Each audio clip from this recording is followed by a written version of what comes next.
most of us are walking around thinking that our wounds define us or our traumas define us, right? And I mean define in a negative connotation versus our wounds and traumas have birthed us into the person that we're ultimately supposed to be. This is Awakened Love, the podcast, and I'm your host, Angel. This is a space where we get real about sex, love, and awakening. So strap in, let's go deep. What's up, beautiful awakened human beings, and welcome to another episode of Awakened Love.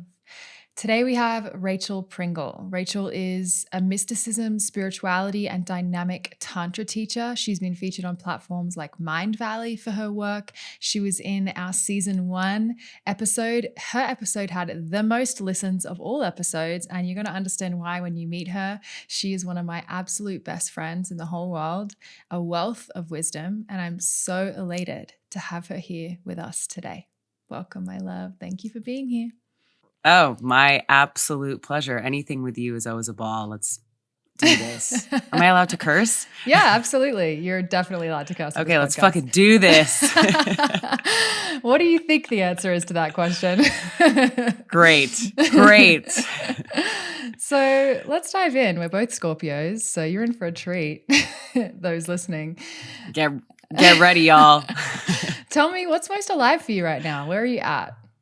What's happening in your world? Oh my gosh. You know what's beautiful this morning? What's so alive for me is the beautiful duality of being able to be really angry and also feel deep love. And I woke up this morning having some sort of like disturbing dreams and having some thoughts about a past relationship and just allowing that to come to the surface and to witness that part of myself with such fascination and also adoration of the fact that I can feel this deeply in both ways, that I can have like immense anger and also deeply love that person at the same time. And just sort of dwelling in that duality and the fascination of that. Yes. Oh my God. Bless my love. It's so interesting because literally in my practice this morning, I was having this experience of, I was listening to a Joe Dispenza meditation, Wow. the one that Liz sent us. And it wasn't anger, Yes. but for me, it was like darkness. And, the whole meditation is like high vibe and like feel yourself as freedom. And what I was experiencing is like all the places in my body where I'm not feeling free and like this deep, like these contractions. And I was holding those parts of me. And I realized at first I was like, okay, I'm holding these to get rid of them because I'm supposed to be high vibe right now. And I was like, recognized, hold on a minute, is that how you would guide someone else? What are you doing? So I just picked these parts up like they were a little baby and it was like chaos and just like, and I was just like, all right, I love you so much. And so of course you come in and you're bringing this beautiful energy that's like in such synchronicity of like holding the duality. So how do we learn to do that? Like what has been the path for you from, let's say anger is a good one, especially for women. A lot of our listeners are women or femme identifying and like, ooh, is anger like not allowed, quote unquote, for quote unquote good girls, nice girls? Like what's been your journey with anger? Well, I think that is the key right there is what came up for me this morning. And I was, expressing it with Johan. I was like, I witness the part of me that thinks, am I okay to feel this? Is this not me being a good person or a spiritual person or a, spiritual teacher, and coach? Yeah. And to just sit with that. And, we explore the topic of how often am I in this energy? Not often at all, because my practice is to express it in a safe container, of course, and to really be the investigator of what is this here to show me? What is this reflecting or mirroring back to me as a point of growth? And really the aspect, exactly as you said, was I'm still a good person if I feel anger. I'm still a good girl if I feel anger. And can I just let this anger actually fuel me and feed me versus I think that the thing that we get to is like, how do I get rid of this, right? Any sort of energy that feels heightened or stressful or overwhelming. We're like, how do I get rid of this? Let's get it out of my system versus what I've been really playing with lately is how do I expand my container further so that I can make room for this energy to inform me? Because if something is happening, it's happening for a reason. And it's not, I always like to specify this because I think it's like prevalent in the spiritual community. It's like, oh, if something's happening to you, it's because it's a direct reflection of you. And I don't necessarily believe that's true. I believe that if it's happening for a growth point, right? Maybe it's for you to practice a boundary, that's what it's directly related to for me. I'm in this beautiful opening of practicing my sacred no. And so old versions of me are sort of bumping up to be like, are you sure? Do you really? Like, how does it feel when you're faced with someone's disappointment when you are in your sacred no? And do you let that completely break you down and push you back into like that small self that's like, oh yeah, anything you want, whatever you need. So I just think making space is the most important thing, right? Letting it be there, seeing it, witnessing it, not judging it, letting it inform us gently and compassionately. Yes, I love that so much. Like, what do they say in tantra? That every emotion is a sacred goddess. And it's really hard to receive, or as you say, let it inform us if we have all this fucking judgment of these feelings. Yes. I just had Emily Fletcher on, and those who are listening would have heard her. And what I love, she was talking about meditation in this way that like, we think that we have to clear our thoughts, but actually it's just being with what's there. And so like, what I'm hearing you say is, can I expand my container to hold what's here and inform me? It's like, yeah, can I resource myself enough that I can actually be with what's here, that I can just witness the nature of mind and being fucking human and like having emotions and having relationships that sometimes present challenges and just like being a human. And I don't know if you've ever experienced this, but do you feel like there's like perfectionism has almost leaked into spirituality in any way? Do you experience that? How do you combat that? Yeah. 100%. 100%. I think, well, that's it, right? It's like, I'm doing this practice to be, right? I'm doing this practice to be perfect, to be the example, to be the whatever it is, versus I practice to be with myself, period. That's it. To be with all the sort of messy and chaotic moments. And as you expressed about tantra, I mean, that is my study. That is my way of understanding. And the deeper I go into that, the richer my life becomes. And I think that perfectionism has a direct link to feeling stagnant and to feeling rigid and to feeling stuck and to playing a role that isn't actually attuned to the freedom of your moment right now, right? Like, who am I today? And when we can claim and own that, it's so empowering. It's so freeing. You know, as I expressed to Johan, for those of you who are listening who don't know, Johan is my husband and one of Angel's best friends. Who is this Johan? I talk so casually. Magical creature. The founder of Pyramid Breath. As we were working yesterday, I was like, I noticed a shift in my energy and I was like, ooh, I'm moody. Oh, hey girl. Hey, I what's love up? that voice. It's like a sexy voice. Ooh. Moody. Anyone else listening ever felt that? Yeah. Yeah. And just, and letting it be, right, just in the voice, right? It's not like, oh, I'm moody right now. It's like, ooh, intriguing. Hello. There's something else in this space that we get to play with. Yes.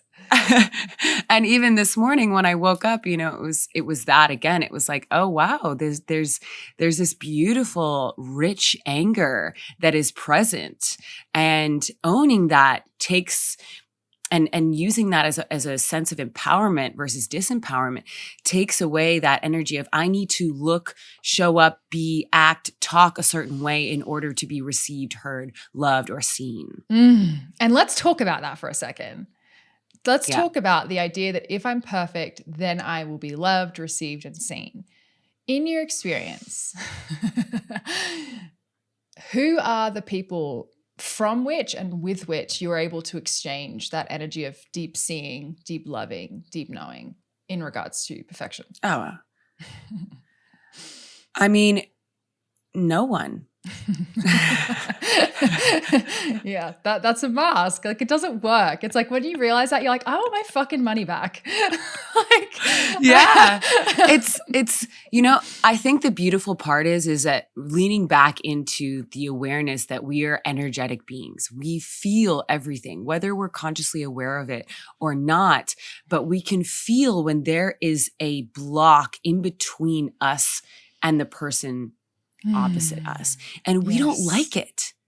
We don't like it. We want to merge and meld and be in this delicious, gorgeous dance. And when there's this sort of perfectionist block or, you know, spiritual ego as well in the way, we can sense it. And what I believe that creates in us is a lack of trust.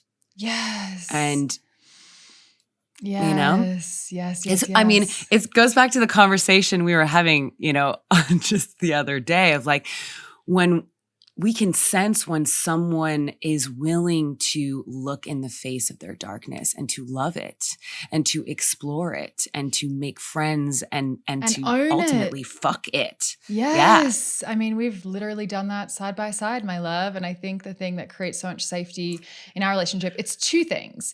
And what I was hearing you talk about is your capacity to be like, ooh, I'm moody, like that, like interesting is, and I feel this in myself, and I notice when I'm not in this and versus when I am, is like the depth of your practice, the depth of my practice resources me such that I can be in that space. And if I fall off, which I tell you I do, not often as much anymore because I recognize the cost, then I'm not as resourced and I'm not as able to hold that duality, but also that like willingness in you, for example, to come in and invite me into that and say, babe, today I am moody.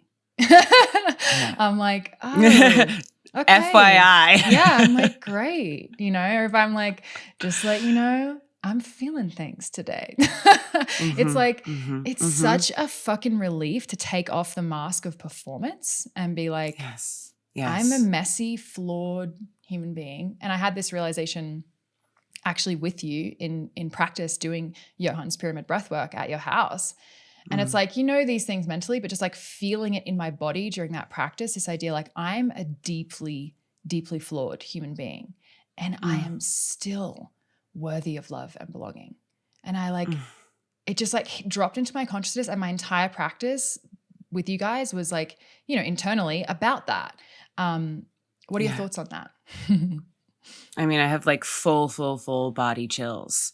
And it is that, right? It is exactly that. It creates that deepening of trust, and it reprograms the mind to think that perfection looks one way, when I actually believe that us in our immensely flawed and beautiful manner is perfect. We are always perfect. We've always been perfect. We will always be perfect. We are products of the divine. And when we can relinquish control of what we think that means and actually surrender into what is, when someone, you know, it's like, it's also responsible for me to say, hey, I'm moody or I'm in the feels. And what that actually does is create an opening for both of us. And we've done this, I mean, like millions of times. And it feels so good. It's like, ooh, let's talk about it. Like what's alive? Like what's there? Like, let's, you know, like I'm picturing us naked in the discovery. pool recently and like had like our little crunchy moment. So those listening is like, we had been celebrating Patrick's birthday, and Patrick and I had been up late, and we ended up staying in another friend's house, and we didn't wake up until way later. And so then you guys were like, where are they? And so like you came in and we're so energetically attuned. We felt that. And then you and me, like, tell me your perspective. Like, how did we come together? How did we communicate? And what did that create? Because I feel like that was a beautiful representation of how it can be. Naked in the pool, hugging absolutely. and crying. Yeah. Forevermore. I mean, I think it's really that, like we're both so responsible in our energy and continuing to learn how to be even more responsible. It's not like we've gotten to the end of the road. We are fully growth oriented. That is our North Star. Yes, right? Like, exactly. Oh, here's how I think I messed up. It's like, oh no, here's how I think I messed up. Exactly. And I want to own this, and I want to take responsibility for this. And I recognize that it comes from the part of me that deeply loves you. And I know that this isn't real, but this is how it made me feel. And talking about, and this is, I think, the fascinating part when we lean into this is that it's always connected to some sort of trauma or wounding from our past. And when we have the ability to sort of step away and look at it from a witness perspective or observational perspective, we can be in the fascination of, wow, I recognize when this happened, it brought up this childhood wound where this and this happened in my middle school days. And I felt confused because I love you. And then I don't know, and blah, blah, blah, blah, blah. And then we're both just realizing, oh, this is a wound and this is not based in reality. And the truth is we both deeply, deeply and profoundly love each other. And all we want is to be connected. And once we can claim and own, right? Like then we can come back together. And I think that's the truth for all of us. All of us deeply desire to be connected. Yes. And that is it. And it's like, we have the same needs. All of us, like our needs are universal. Love, to be seen, to be known, to be supported, to feel trusted, to trust, to feel safe. All of these like emotional, spiritual, psychological needs that, yes, of course, our body has the physical needs, but in relationship, it's usually those spiritual, emotional, psychological needs. But where we get unstuck is that we have different ideas for how to get those needs met. And then we confuse the strategy for getting the need met with the need itself. And we're both sitting here like, well, the way that I thought we were going to get this need met was we were going to do X, Y, Z. And I'm over here going, well, I was doing X, Y, Z. But underneath that, it's like, well, I just wanted to feel your love. And you're like, well, I just wanted to feel your love. And I just want to feel connected. I just want to feel connected too. But if we don't have the tools to communicate and we can't own our wounds and be responsible for our feelings and communicate them vulnerably, we can't get there to realizing that exactly as you said that, oh, we just both want to be connected. We just had different ideas about how that was going to happen. Mm-hmm. Yeah. And I think that the basis of it is what you just said is like, most of us are walking around thinking that our wounds define us or our traumas define us, right? And I mean define in a negative connotation versus our wounds and traumas have birthed us into the person that we're ultimately supposed to be. You know, no person on the planet escapes trauma or wounding. Everyone is experiencing some level of it. And when we can own it and talk about it and share the perspective that it is therefore created in our world, that's when our world becomes more expansive and richer. Yes. Like our wounds and our traumas do change us. But as you say, like, I love what you said. They birth us. Like, yes, we are changed by life. Life will fucking change us. It just will. And if we're aligned with that and we're growth oriented, it's like, and I love what you said earlier about, you know, it's not our fault. Everything's not a mirror of us, but life is just happening. And if you may have noticed, those listening, it tends to just erupt in spectacular fashion, sometimes in beauty and sometimes in pain and sometimes in terror. And it just continues to erupt in the same way kind of our mind does. It's just spewing out content, right? And so it's like, are we able to orient towards growth? I really feel like that is the North Star, as you say, like if we can ourselves and then orient towards relationships with others who are like, I'm here to grow. Yes. So come what may, nothing's going to be wasted on me. Trauma, pain, joy, I'm going to use all of it as spiritual fertilizer. You know, I think I keep on coming back to this idea that, you know, our mind is we both have small ears. I know. Tiny little ears. God damn it. We're both consistently, those who are not on YouTube, pushing our earbuds back in our ears. And I thought she's the only person I know who has to also do that. We've complained about our tiny ears. Sorry to interrupt your flow. Tiny ear problems. We also have to buy earplugs that are teeny tiny because our ear canals are just like, you know, even though we're both like Amazonian women who I don't know, whatever. I keep on coming back to this idea, right? This has been an interesting shift for me recently, that to recognize and remember that our mind is consciousness. Pure consciousness, right? That's what the mind is. And so consciousness is everything. Yep. Everything is consciousness. Dark, light, black, white, yin, yang, everything is consciousness. And we sort of at some point relinquish our control into this belief that consciousness is only meant to be light. And so we're in this inner battle of sort of fighting against ourselves versus surrendering into the fact that everything exists and everything is perfect and everything is normal and supposed to be like that. That's why we come here. Then we can take that observer witness perspective and view it out of fascination, which then equates to massive growth. And it's no longer this battle, but it's exciting. It becomes exciting of like, ooh, that's what I mean by, ooh, I'm feeling moody. It's like, interesting. What's here? What caused this? Like, what am I playing with? What's moving out of me? Am I letting go of holding myself to this impossible standard that I need to be on perfect and look and act and speak a certain way, which is so unrelatable and exhausting. And exhausting.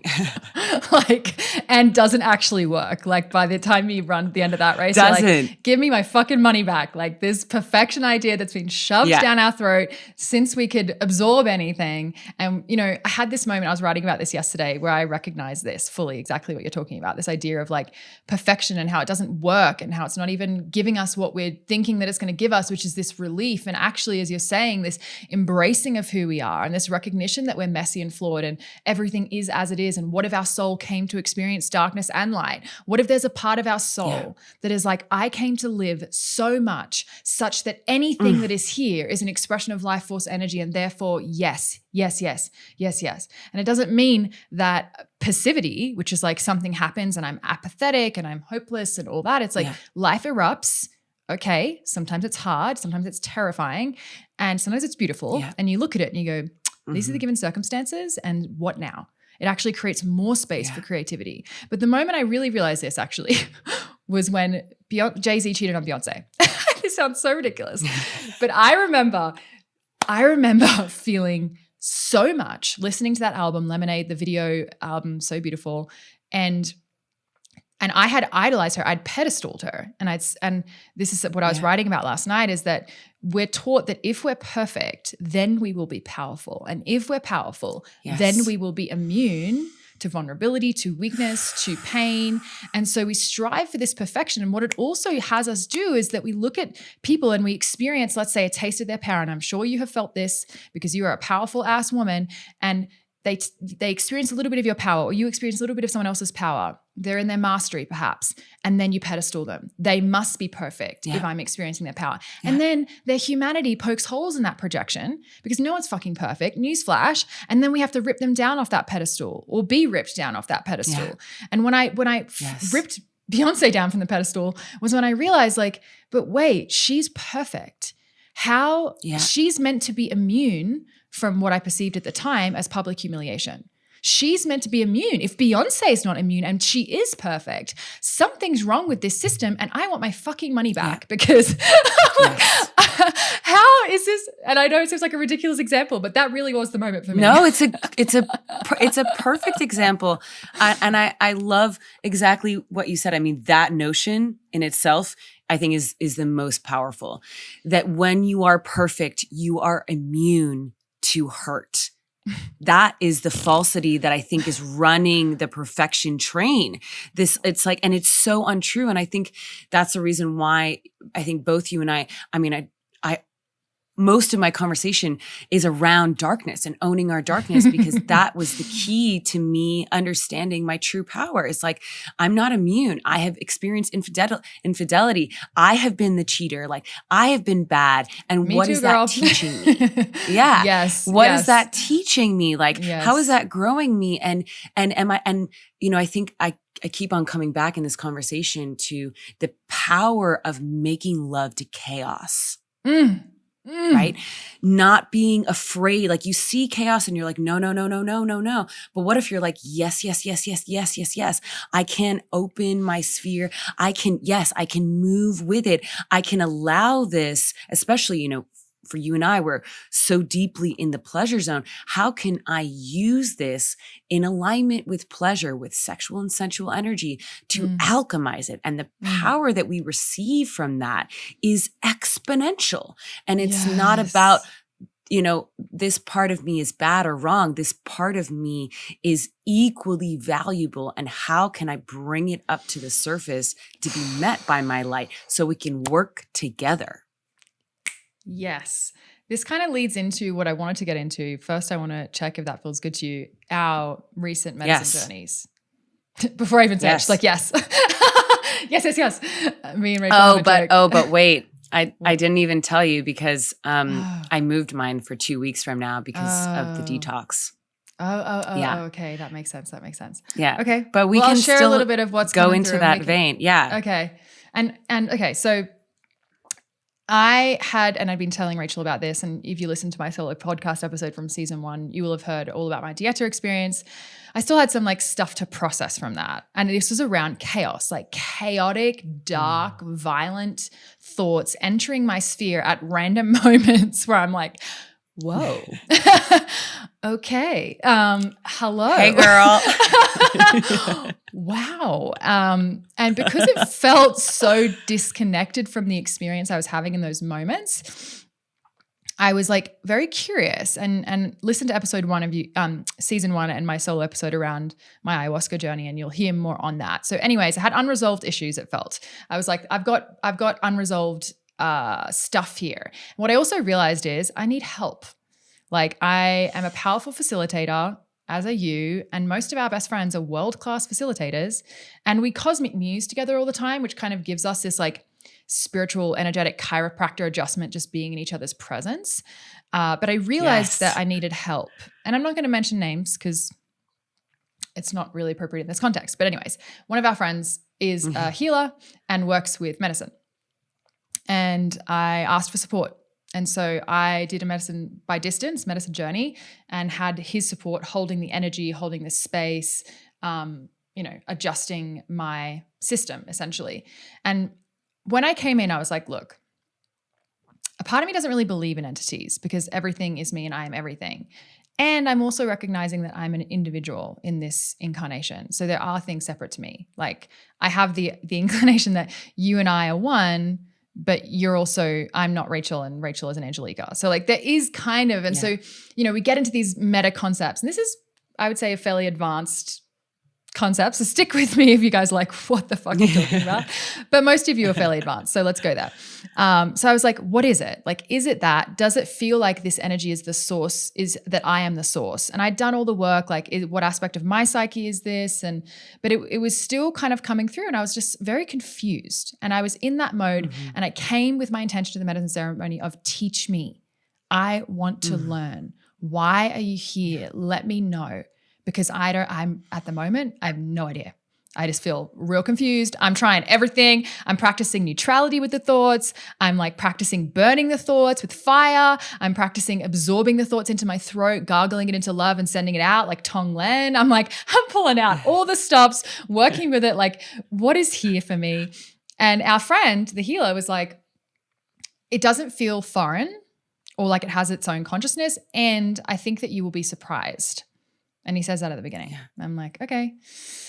And so we're working through, he's in the Akashic records, which some of you may know what that is. It's Rach, do you want to give a brief explanation from your perspective of what the Akashic records is? Akashic records, from my perspective, is the library of everything in as consciousness and our experiences, our past lives, our et cetera, et cetera. Everything. Yes. The library of literally everything. Everything. Energetic, historic, past lives. And so some psychics work with that, the Akashic records as this source of information. And so we're in that space and we're sharing, and what starts to come up for me, which is super interesting. And it's so funny. I'm using this as a space to process. Woo. Yeah, it's good. So what came up for me is like the witch wound at first, which, again, let's use Ray. What would you describe like the witch wound as? I think it's really this like deep past life fear that if people really know who I am, they will kill me. Yep, that's real, y'all. And the work that Ray and I do in the world, if you think about it, like there are places on this planet today where I and potentially Rachel, I don't want to bring you into this, would be stoned alive for the work that we do in the street. It's like, whoa, that's really intense to think about. So it's like past life, but also the legacy in this life, which is intense to think about. And then for me, what I realized is layered on top of that, and I've never really spoken about this publicly, I don't think. I'm not sure, I actually don't think so, but here it is that, my lineage, I have a brother and a mother who have suffered with mental health and who both, I would say, are energetically gifted and sensitive. And I grew up visiting my brother in mental health facilities, literally hearing screams from padded cells on high security levels above him and like, really experiencing people in distress, incoherence, madness. And what I experienced in those spaces is that a lot of those people were, yes, mad, but really gifted. Like I had people come up to me and give me like psychic readings and then go back to being mad 3 minutes later.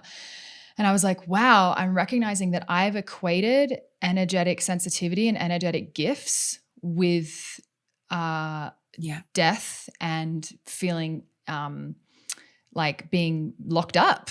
And so I had this like deep fear come through in my medicine journey around my energetic sensitivities and gifts, and how even in this lifetime, even though I'm out as a teacher and a coach, and I shared a little bit of this with my seductress girls, and they were like, we know you do energy work, my love. We're all here. And I was like, right, that's I why know. we're here. But also like it just for me, they're like, you're not coming out of the closet for us. Like we realize that. But just for me, it felt really scary.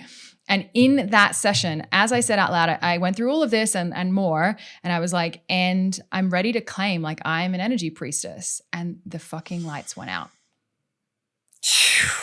All the fucking lights literally blacked out in the house. And I was like, yeah, okay. And Great. our friend was like, wow. And I was like, that just happened. He was like, yep, that just happened. And I was like, well, I'm glad you're here because I've been having experiences like this since I was little, but it's nice to have someone else here. And he was like, yeah. Thank you for confirming. So all that long-winded to say is like I got into the space and I like turned towards this darkness, and like that was the message and the lesson. And as it happened, this like scary energy that came forward dissolved, and there was like an old wise man, and he bowed to me and he was like, I'm a teacher and I've been here to call you forward into your energetic mastery, to claiming your energetic mastery. And you've been having to use your energetic mastery a lot more than you otherwise would because of the presence of this energy. And I was like, oh, yes, our friend was right. It is surprising. So I don't know what you make of that. I make so much of that. And I deeply, I got full body chills. I deeply resonate. And I've said this, for a long time, like I'm an energy witch. Like that's my version of a witch. Like that's why I wanted to share that with you. I feel, it's like, we talked about this in terms of psychedelics, like, we don't necessarily see visuals. We feel visuals, right? That's like, and that's how I've always been. That's how I associate, I express that again to Johan this morning. I'm like, I feel everything all the time. And it's my greatest gift. It's why I'm an incredible teacher. And it's also, the curse, because I can tell what's happening in any scenario. And I think the basis of that, what I'm realizing and what has come forward, is the importance of training. Yes. We need to be in training. And that's why, exactly as you said, the importance of our practice, and both of us, I think, have had a very similar experience. I just talked about this yesterday with my other client. Like, when I first started practicing and I would sort of skip days, I'm like, I'm just doing this because and now I'm at the space where it is imperative for me to practice and to function hold myself, to function and to, because the more that we expand, I mean, this is just the beginning. The power is only going to exponentially grow. And so therefore, again, we need to create and continuously expand a bigger container to house the magnitude of this energy. And I feel like when we encounter people who are, mentally ill or having some sort of imbalance, it to me, and this is just my perspective, is like, we haven't been trained how to use this energy. And so when it first comes into our sphere, it is scary.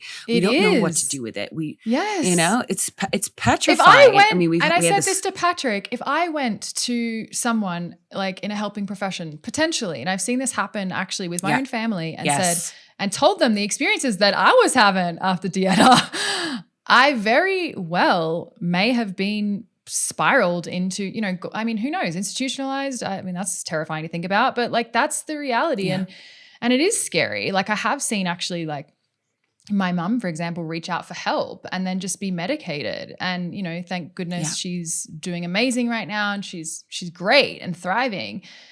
But like, that was what she was given instead of, hey, I'm not saying that medication is never necessary. I think there's a 100%. Potential that there's a world we could live in that we don't live in today, in which we would have the spiritual support, in which we would have the trauma integration, because a lot of it is around that. Like, look, trauma is not just what happens to you, it's how your body experiences that. And if you come in as an energetically sensitive being and then you experience abuse, trauma, neglect, it's like, that's going to impact you even more. And it impacts everyone in a really obviously traumatic way. But it's like, then you go into these places and I would see these beautiful human beings that are in such incoherence because they're sensitive. And we live in a painful world where there's crazy shit going on, and they've probably experienced a whole bunch of stuff. And I think the key here for me that I've realized is like, and what the medicine was teaching me that my gift is certainty. And that was the lesson. It was like, never, ever lower your frequency or lose your certainty that you are fucking love. You are love. No matter what you see in your mind, no matter what you experience, no matter what happens in the world, you are love. And that's your gift to the world. Your love, the image that I was being shown is me walking in the darkness with a lantern. And it was like, your love is the light you carry in every darkness, into every darkness. Yes. And if you just remember that and you hold that certainty, then you can hold that certainty for others and help and train them to that frequency, because we're all energetically sensitive and gifted. That is a human capacity. And I know you are as well. And that's similar to the Dharma that you hold in the world, which is why we have this little soul pod. We've all found each other. But it's like that mistrust that can happen. Thank the fucking goddess, right? It's like if we go into a, like the psych ward that I would visit my brother in, it's like a lot of them had been taught to distrust their mind and their gifts. Yes. And that's a scary place to be. If we start to distrust our mind, the thoughts we have, who we are, that is the key problem. If we can't trust that we are love, and trauma impacts that greatly, that is like, for me, the fundamental basis of mental health. It's like, I don't trust my inner experience, and now I have to split off from it. I have to splinter it into, whether it's like, all of that splitting and that fragmentation starts to happen because we say, that's not me. That can't be me. That's terrifying. That's bad. That's wrong, which kind of comes back to an extreme version of what we were talking about in the beginning, right? Yes, 100%. Exactly. Yeah. It's like, I think the energy, right, of pay attention inwards now, pain, right? And I agree with you. And I think it's important to say that medicine in its right form is wonderful. And it can't just be take this and done. It needs to be, the pain needs to be addressed with training. With how do you set it up? I've been watching Dope Sick, which is, about the opioid. And it is absolutely insane and so beautifully done and absolutely fucking petrifying, because it is blatantly showing that no one is dealing with the core root of what is, right? And I keep on seeing, I'm like, man, people just need to fucking scream, and they need to express themselves, and they need to talk about their feelings, and they talk about their growth and what they're, all of these things. And it's like, it's coming back to this awareness that, when we talk about having a spiritual practice, what that means to me is that you have a practice where you get to know your spirit, period. Yes. It's as not love. this woo-woo thing. Yeah, as love, like to just know who I am. Yeah, Yes. exactly. And it's like, it doesn't Yes. need to be this like outward thing that is like, yeah, woo woo. It's like, everyone knows we have a spirit, right? When we die, your body, whether it's cremated or going into the ground, you're still your physical body, but you see that something is gone, right? That's the spirit or the soul. And so yeah, spiritual practice is like, get to know that part of you. And so that you are not fragmented, as you express so beautifully. And I think that's the issue, whether it's fragmented from the mind or fragmented from the body. It's like, this vessel is our home. And if it doesn't feel safe to come home, you don't want to go home. Mm-hmm.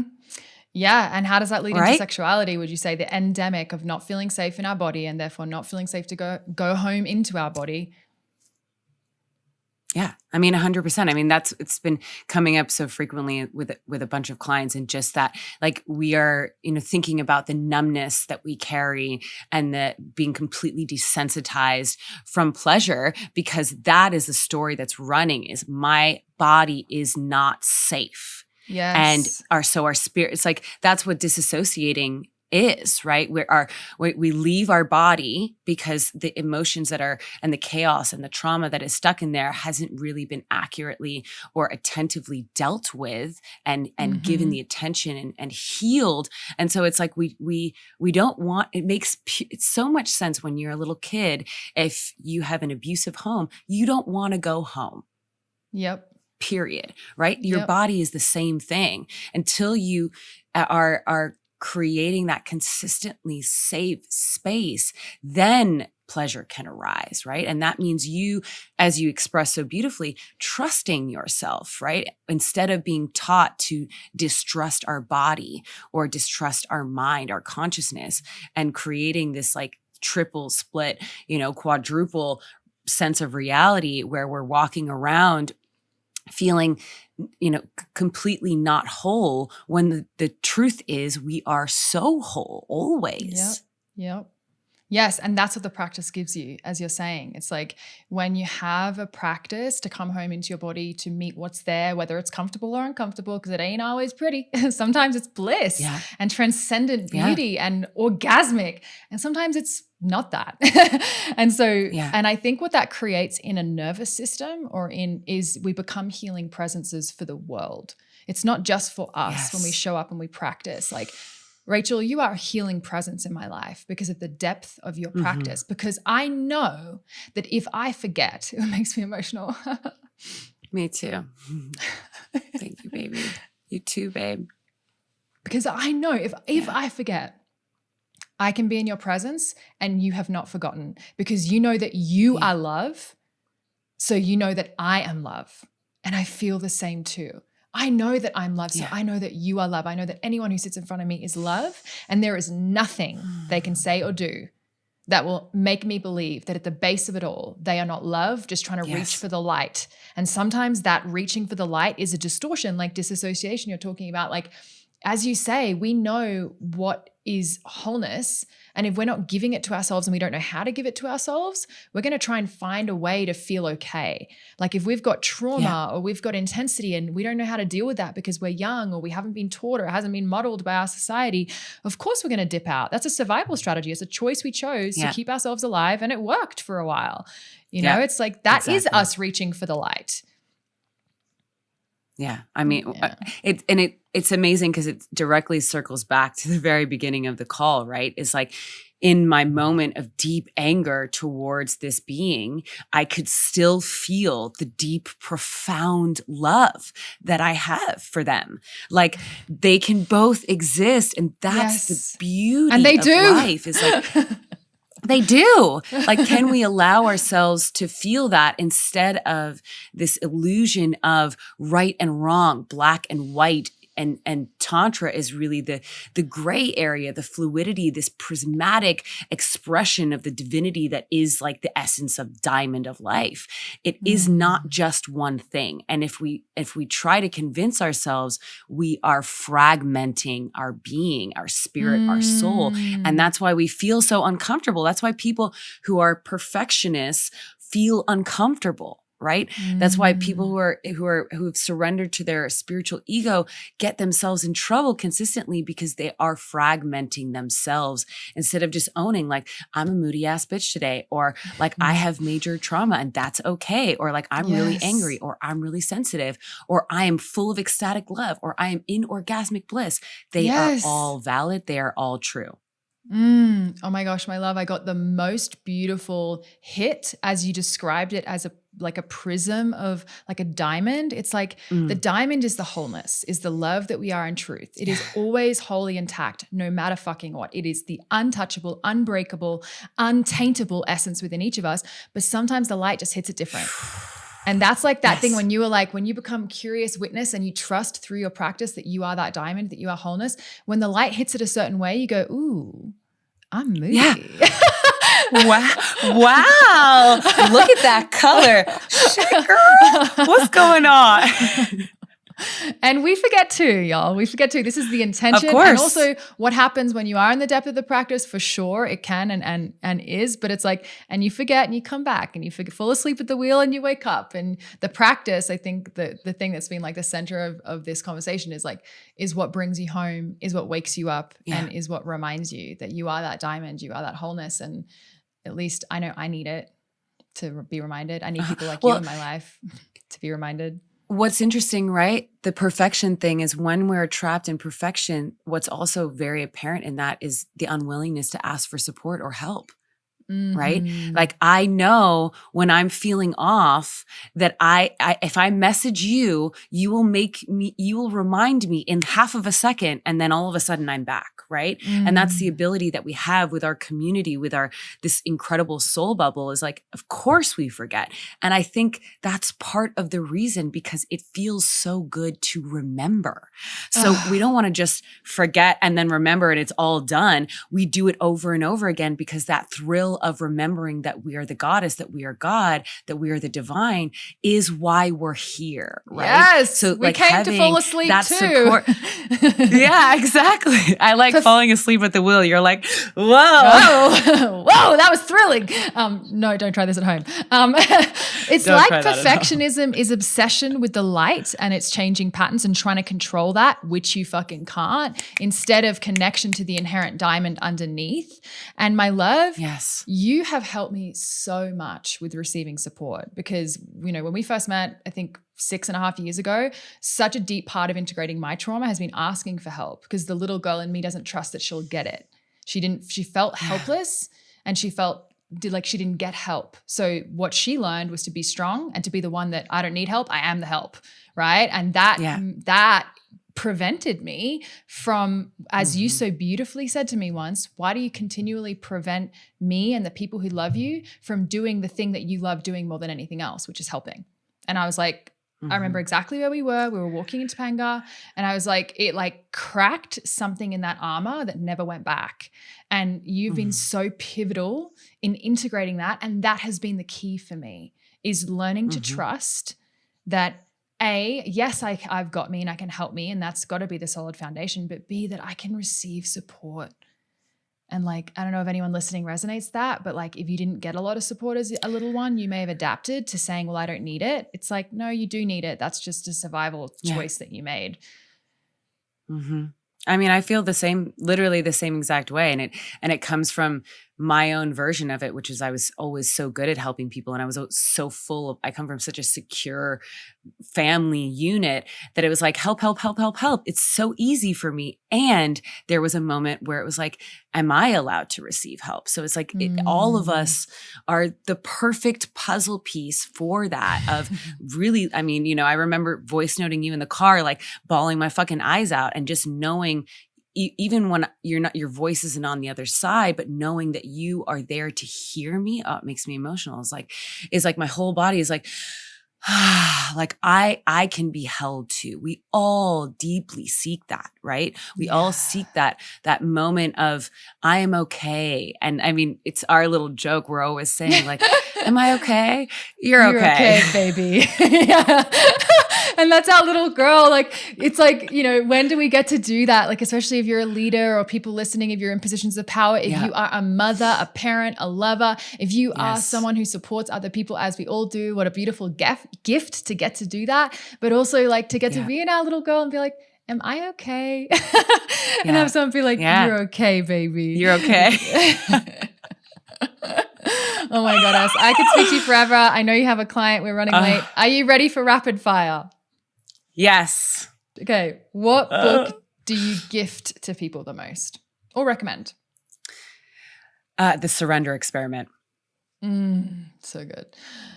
If you were eating your last meal, what would it be? Oh, fuck, girl, you doing that to me? Oh my God. Oh shit. Okay. Yeah, you know I love food so much. I would start off with oysters as a pre-appetizer, as a amuse-bouche. Natural. I would have some. What's going on with the oysters? Give me details. There would be some Worcestershire, some lemon, and like just a touch of like a soy sauce, actually, because I love salt. Like a little mixture of like a ponzu soy sauce. Little touch of hot sauce. I would definitely have uni for sure. I would have some. I haven't uni. tried uni. Oh my God. I love uni so much. I have it like once a year, but it is spectacular. And then I would have some sort of epic, very crispy skin roasted chicken. Oh, yes. I'm having a whole meal. Also, I would have your slow roasted lamb. Oh, yes, honey. It's a banquet. I'm so glad I'm there. Yes, it's definitely a banquet. I would have my famous crispy shallot truffle cheese salad. Oh my God, we call it burger salad. And it's so good. Burger salad. Yeah, so good. And I would have exquisitely like perfection French fries, truffle French fries. Skinny or thick? Medium. Okay, we have to move on. This is like me and Emily coined the term before because we were talking about process-oriented sex instead of goal-oriented. We're like, this is really process-oriented rapid fire. It's not rapid fire at all. Yeah. Tantric rapid fire. But that was fun. Someone comes to you and they're feeling really down, but you can only give them one piece of advice. What do you say or do? Lay on the floor and allow yourself to breathe really deeply, feeling your body melt into the groundedness of the earth. Oh, yes. Thank you. What is your favorite thing that you own? Oh. I had two thoughts. My leopard pair of boots. Oh yeah, they're hot. Yes. Love those boots. So you're and leopard. Yeah. And the jacket that like the whole community gifted me, that like camel studded leather jacket. That is also girl very loves sexy. an outfit. Yeah. She Rachel loves Pringle an outfit. loves a meal, loves an outfit, loves a cosmic muse, love, death, and sex. Hence why I love her. Luxury. Yes, living life. If you could be any animal, what animal would you be? A leopard. Yeah. Look at her if you're on YouTube. Or otherwise go to her Instagram handle, Positive Pringle, and look at her there. If you could have one superpower, what superpower would it be? To speak every single language that exists on the planet so I could communicate with every single being on the planet. Ooh, I'd also just love to watch you do that. Right? Yeah. Right? Like to just shift between I'm determined to also make like that happen. Ancient languages, that'd be really cool. We could do some like everything. crazy ass spells. Like imagine the spells we could cast if we could Yes. access like ancient forgotten languages. Well, if you had to choose, I think I know the answer to this question, but let's see. If you had to choose a totally different career in a parallel universe, what profession would you have in that parallel universe? Interior design. Oh, I love that for you. Do you know what I thought you were going to say? Which is mine as well. Country music singer.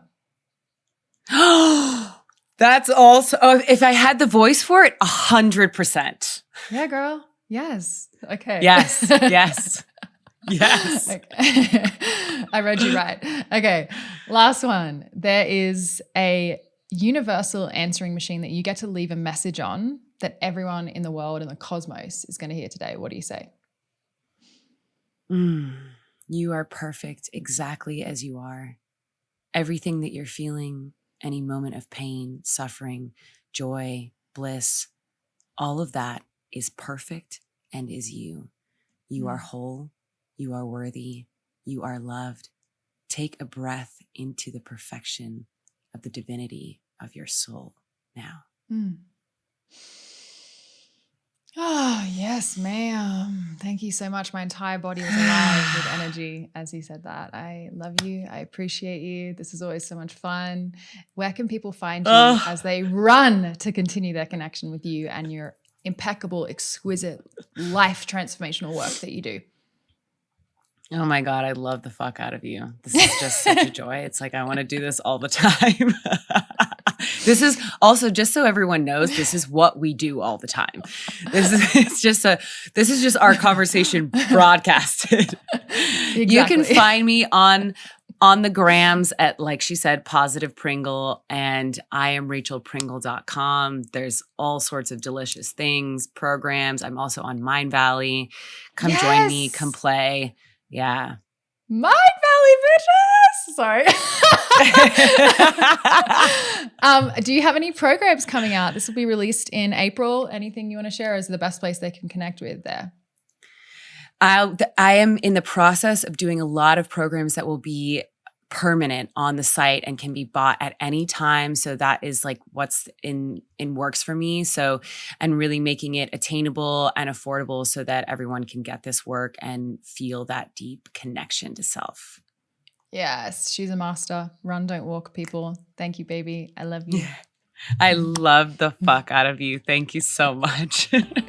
That's it for today, Awakened One. And just a quick thank you from me. Thank you for gifting us with your most precious resource, your time and attention, so that we can make this world a more awakened place. And if we're not friends on Instagram yet, then we absolutely should be. So come on over and say hello at Angelika Alana, and I'll see you there and see you next week.